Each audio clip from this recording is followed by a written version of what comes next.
The Man with the Violin by Stinson and Petricic. This book won an award. I will try not to get choked up.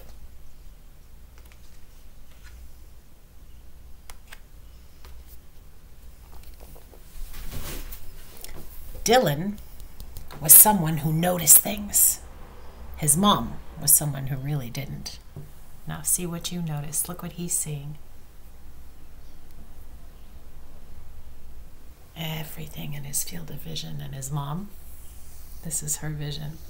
Shoop. She's just focused on what she's doing. One Friday in January was a day like any other until something happened. Music! The high notes soared to the ceiling. The low notes swooped to the floor. All the notes swirl and sweep around, the blur of people rushing here and there. The music is telling an exciting story. It makes the hairs on the back of Dylan's neck tickle. Mom, wait! Like you can see the music coming here. The man with the violin sways this way and that.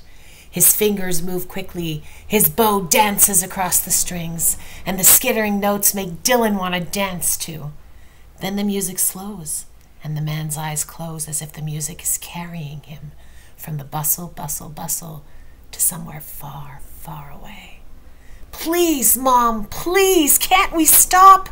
If only they could listen for only just a minute. Not today.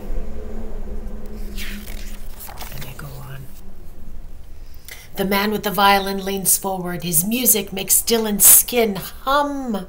Someone begins shouting. Dylan leans towards the musician, still trying to hear. From the violin comes the saddest sound he ever heard.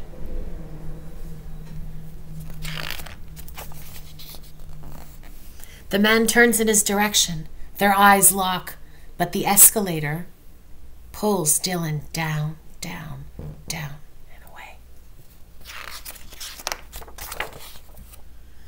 Bursting out of the tunnel, a loud clattering. Dylan strains to hear the music, but grumble, rumble, rumble, the train gobbles up the faintest notes with its roar.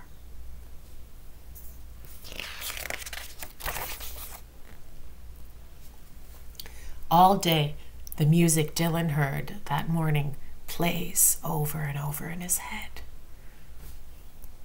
He feels lifted. That can mean a lot of things, but they're all good. On the way home, he says, Mom, do you think that man will still be there tomorrow? And his mom says, what man? I didn't notice a man. Rain patters, dishes clatter, and a voice on the radio drones on and on and on, and suddenly, music! Telling a story that makes the apartment bigger and brighter. And Dylan shouts, that's it! That's the man from the station! The music fades, and the voice on the radio says, today, over 1,000 people had the chance to hear one of the finest musicians in the world, Joshua Bell. He was playing some of the most elegant music ever written on one of the most valuable violins ever made. Yet very few people listened even for 1 minute. And Dylan says, I knew it! I knew it! We should have stopped! We should have listened! Into a pot of bubbling water goes the spaghetti. Well, actually, most of it's going on the floor. Oops. Again, the musical story slips and slides through the air, and Dylan can almost see the man with the violin standing on tiptoes to reach the highest notes. Look at him.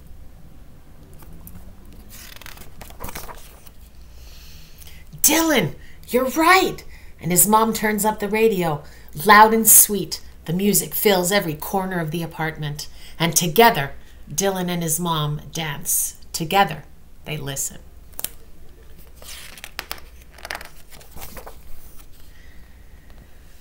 So this is where I tell you that this is a true story. Joshua Bell is a real violinist, a spectacular violinist.